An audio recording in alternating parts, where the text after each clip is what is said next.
Okay, well, it's time now to chat to my guest. I am delighted to be joined by Clara Moraru, who is the president of the Independent Workers Union.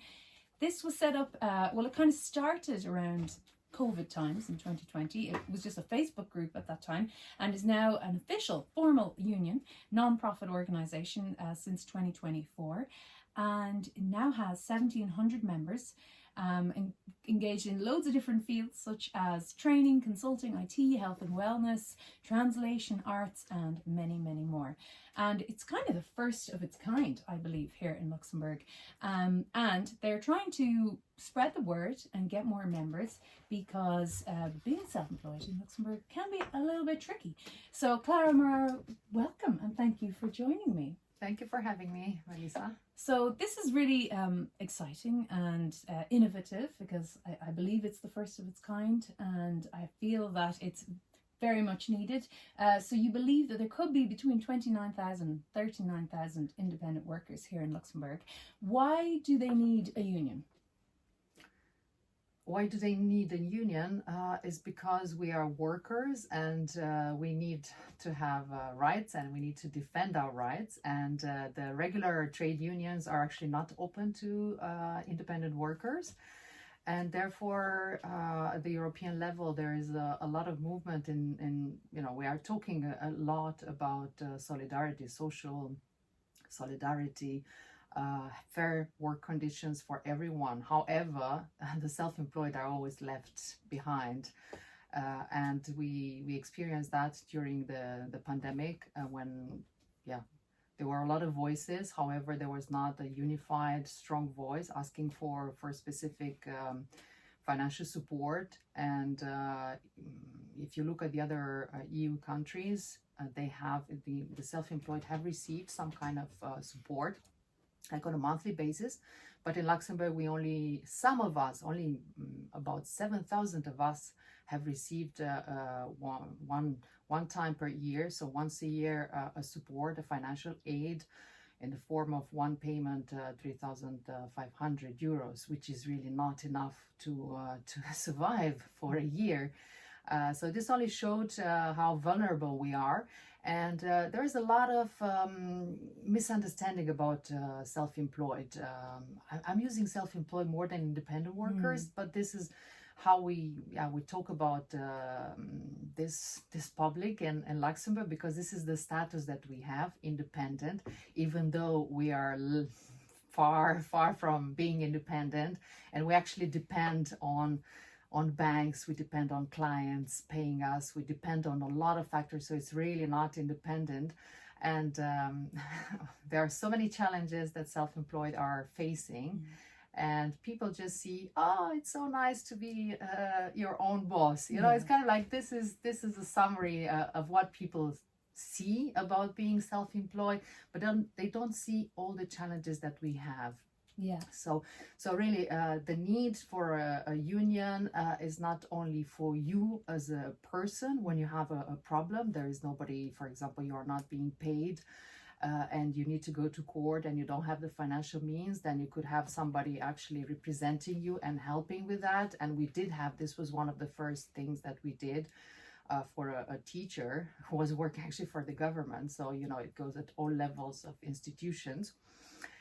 And then it's also for us as a community, because we want to inspire people to start their businesses. We're talking about the startup nation. We are talking about entrepreneurial mindset in Luxembourg. But this means actually bringing, and consolidating, having a context that is fair. The work conditions are fair, the way we treat, the way we hire and fire a self-employed, that is fair. So it's this several this two dimensions, for yourself, but also for the community, external and internal. This is really our mission. Yeah, I think there are a lot of misconceptions around self-employment here in Luxembourg. When you think of startups, it's quite a great place to be, and to start up a kind of a big business here, a lot of people can get tax benefits and support. But if you're just one person, you're just a freelancer, this is where it can get really difficult. Can you tell us some of the differences between being employed here in Luxembourg versus being self-employed? Yes, I'm happy that you bring this up, because indeed it's only recently that we, even in research, we see more and more talks and mentions about this new category in terms of employed people, or yeah, it's like you have employers, you have employees, and then you have people who usually, like self-employed, they were considered employers.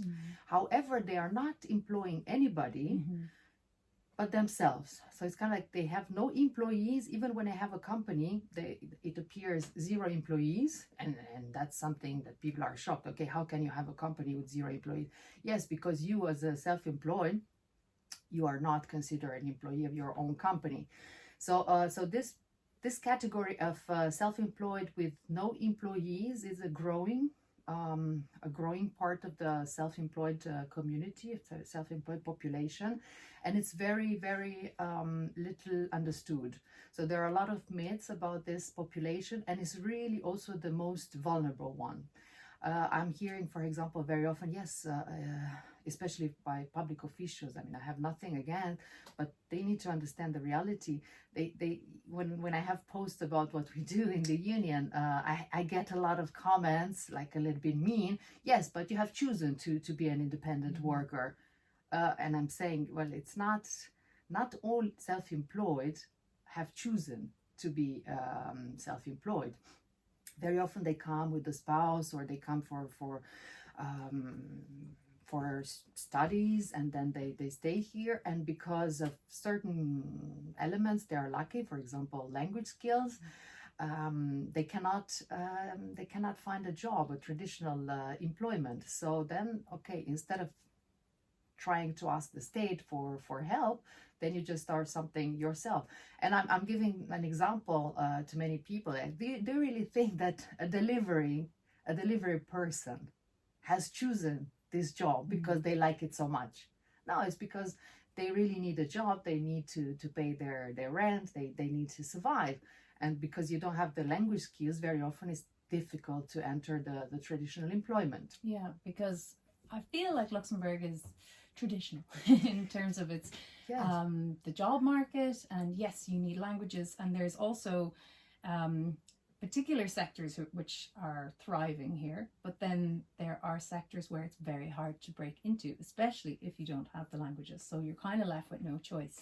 Yes, and what's even more shocking is that for example, as a self-employed, if you are taking some language classes and you would like to deduct that as professional expenses, you are not allowed. Why? Because they consider that because you live in Luxembourg, you should speak already the official languages of the country, which is not true. This is not taking into consideration the reality of the country, that 3/4 of the population, if we consider new Luxembourgers like myself, so not just the almost 50% of the population foreigners, but also those with the Luxembourgish nationality, we were not born here. We didn't go to the Luxembourgish school system, so we don't speak perfectly the 3 languages of the country, the official languages. So if we take a language course, it's not because we have too much time in our hands and we don't know what to do.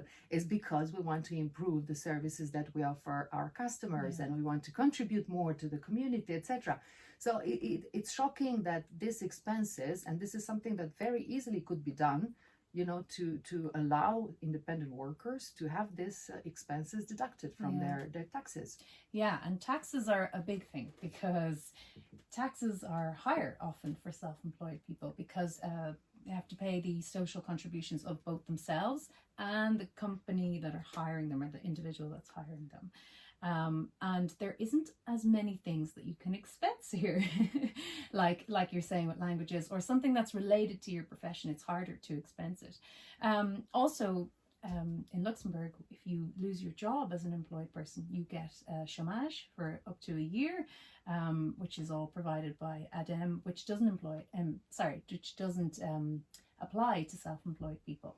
And also another thing that you talk about a lot in the union is the high stress levels and the financial insecurity, and sometimes people don't get paid at all or on time even. So there's a lot of insecurity around this. What kind of things are you trying to do to combat these things? Thank you for mentioning some of our biggest challenges, because indeed, for example, the financial income insecurity is number one challenge of our members. As soon as somebody is signing up, actually, we ask some questions, so we are able to say, you know, and to have some data now, because there is nothing of this sort. So income insecurity is really one of the, and it's number one in top three. And of course, being always worried about whether or not you're gonna make the end of the month, it's causing a lot of stress. And it's causing a lot of stress for all kinds of independents. So we don't have to think that it's only for those who have a company, or those who are working under their own name as freelancers. So it's for everyone a problem. And what did I want to say? It's like so much I want to say. It's kind of like you mentioned mental health. Yes. So this stress, of course, is on a regular basis. So you cannot really differentiate between your private and your work life as an independent, because wherever you go, people know you are independent. They are either ask you for some advice, or what you do, details. So it's kind of like you're your own business card. So it never stops. And research shows that actually 43% of independent workers suffer of chronic stress, because it never ends. And it's not just the stress, the financial stress that you don't know if you're gonna make enough money, but it's also the fact that there are so many responsibilities on the shoulders of a freelancer. Okay, if you have a company and you get to the point of having 50 employees, then you can hire somebody to do the human resources, the accounting. But if you're yourself, just let's take a journalist who works part-time. They have to pay sometimes 39%, because their contribution, their social contribution, is calculated based on a minimum salary, average salary.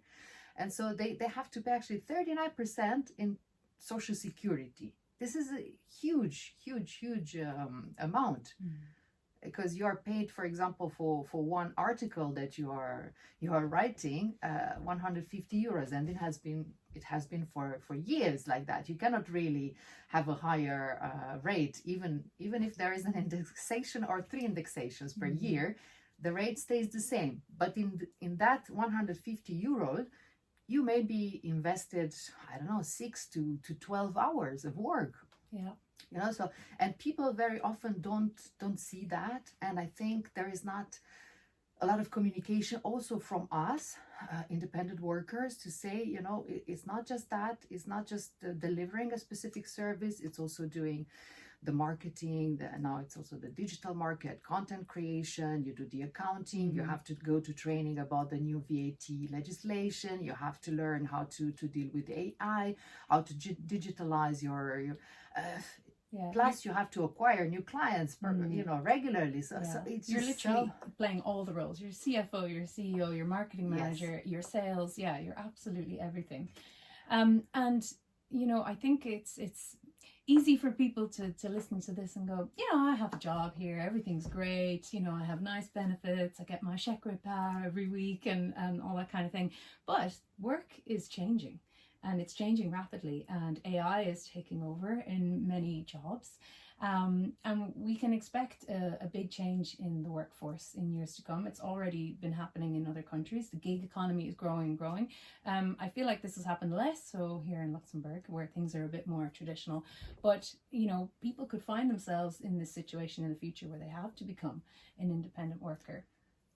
So can you tell us how you're helping people who are facing these challenges, and with AI kind of taking over some of their jobs? I just wanted to go to one of your previous points about, you mentioned Adam and the fact, that when we lose, it could be because of AI or for different reasons that we lose our clients, or because certain professions are slowly disappearing, and we need also unemployment benefits.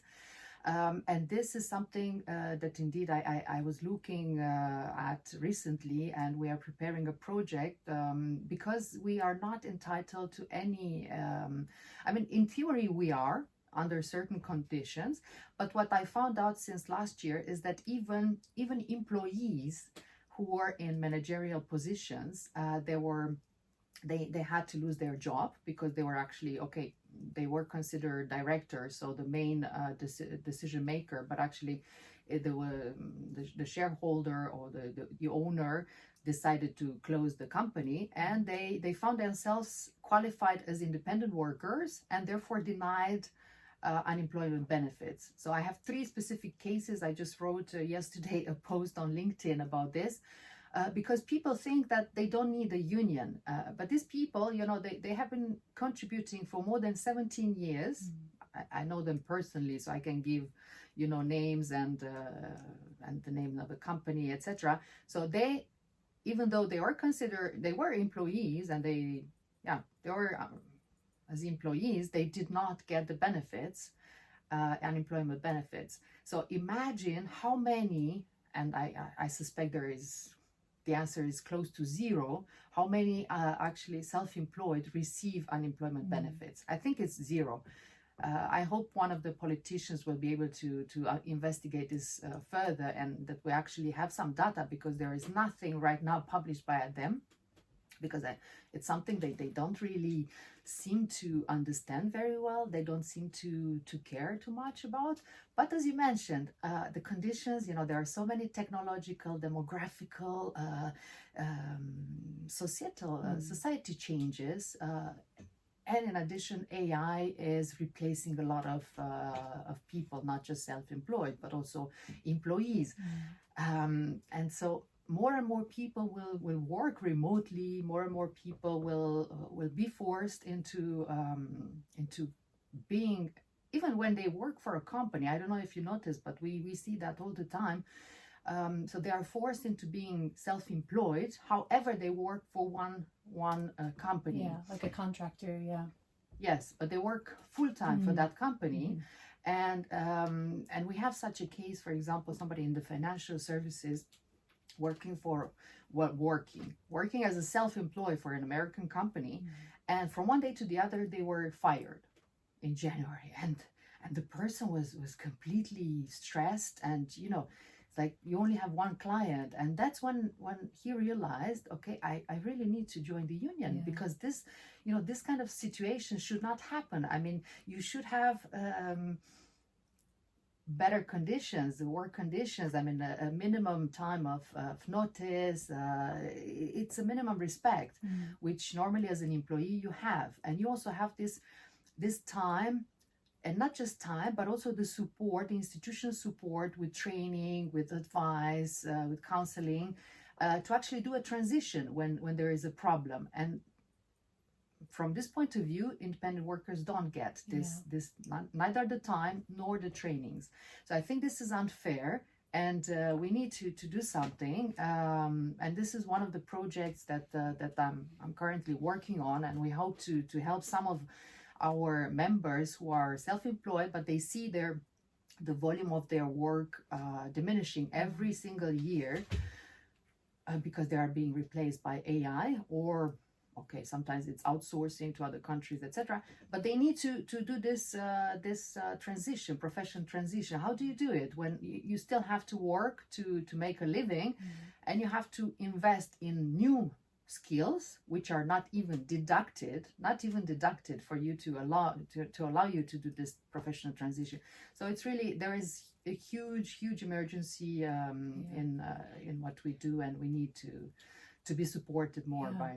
It's a really big topic, and yes. I wish I had more time. Yes. But I do want to finish on a positive note, which is that this community now exists, and it is a community, and people have been able to come together and talk to other people who are in the same boat, because often you feel very alone, and share ideas and resources, and even maybe help each other get other work. So this is really positive, and I think what we need to do is we need to spread the word about the union so that independent workers know it exists and they can join, because we're going to be stronger in numbers, of course, with all these things. So where can we follow? Where can we find out more? And how can we join if we want to? Yes, it's really easy. So you find us on all social media except on TikTok. I mean, we're on LinkedIn, we are on Facebook. On Facebook, we have a group of 1,800 independent workers. We are on Instagram. It's always Union des Indépendants. We have used the French term because it's the language of the country, and it's also the name of our status. So Union des Indépendants. You find it very easily. And on our website, uniondesindependants.lu, you have a button, join us, and it's a form that you have to fill in. And what's interesting, and I think your listener should know, is that the membership is really flexible, and you can choose. So you can choose the minimum is 50 euros per year, not per month. Somebody was asking me per month. No, it's per year. So it's 50 euros per year, and you can have free access to resources, to legal and fiscal advice, and also access to a community of peers, which is so important because many of us are working, and feel isolated, are working alone. And so please do join us for your peace of mind. And it's also, you need to understand that it's like an insurance, even though you don't need it right now, but it's something when you need it, it's there, and